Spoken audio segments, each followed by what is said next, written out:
Hey friends, it's Jessica of jessicagavin.com and welcome to my test kitchen. Today I'm going to show you how to make easy and delicious French toast.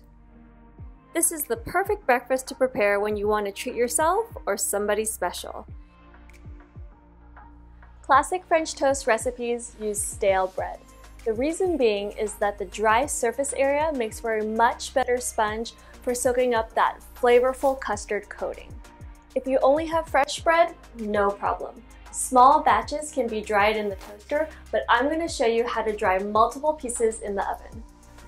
Place the bread on a wire rack set on top of a baking sheet. To ensure that the bread can support the heavy custard, make sure that the slices are 2/3 to 3/4 inch thick. Set the oven rack to the middle position. Preheat the oven to 300 degrees. Place the bread on a wire rack set on top of a baking sheet. Bake for about 7 minutes. Flip the bread slices over and continue baking for an additional 7 minutes. To make the custard, grab a large bowl and add 1 cup of milk, 2 whole eggs, and 2 egg yolks.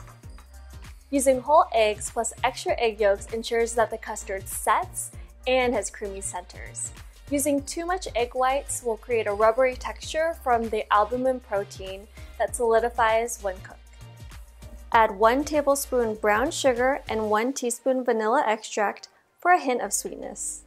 Add 3/4 teaspoon cinnamon, 1/8 teaspoon nutmeg, and a 1/2 teaspoon of salt.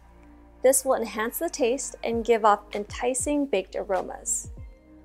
Whisk all of the ingredients together until fully combined.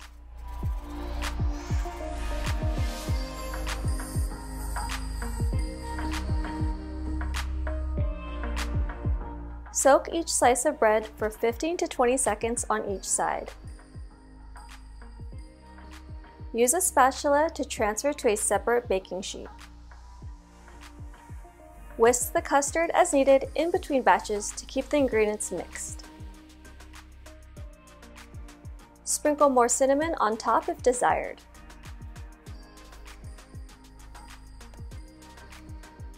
To fry the French toast, heat a 12-inch non-stick pan or cast iron skillet over medium-low heat.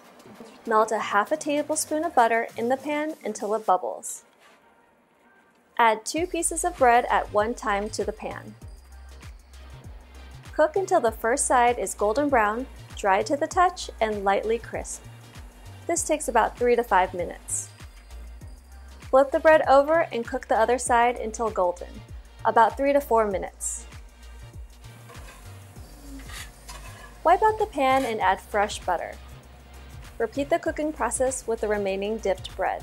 I like to use butter when frying the French toast because the milk solids turn brown and have nutty, toffee-like flavors and aromas. But make sure in between batches you wipe out the pan so those lovely little solids don't get burnt.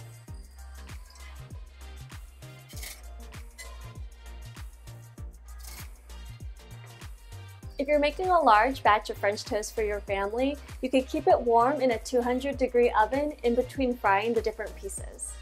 Now that the French toast is ready, let's plate up. I've gone ahead and cut the French toast into triangles and added some fresh berries, and now it's time to add the toppings. Sprinkle on some powdered sugar,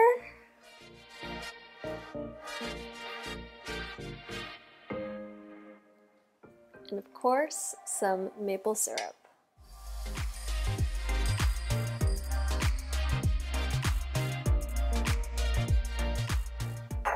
And that's it! I hope you enjoyed learning the science behind French toast, and if you did, please hit the like and subscribe button. Thanks for watching, and remember, cook with confidence. You got this. See you later!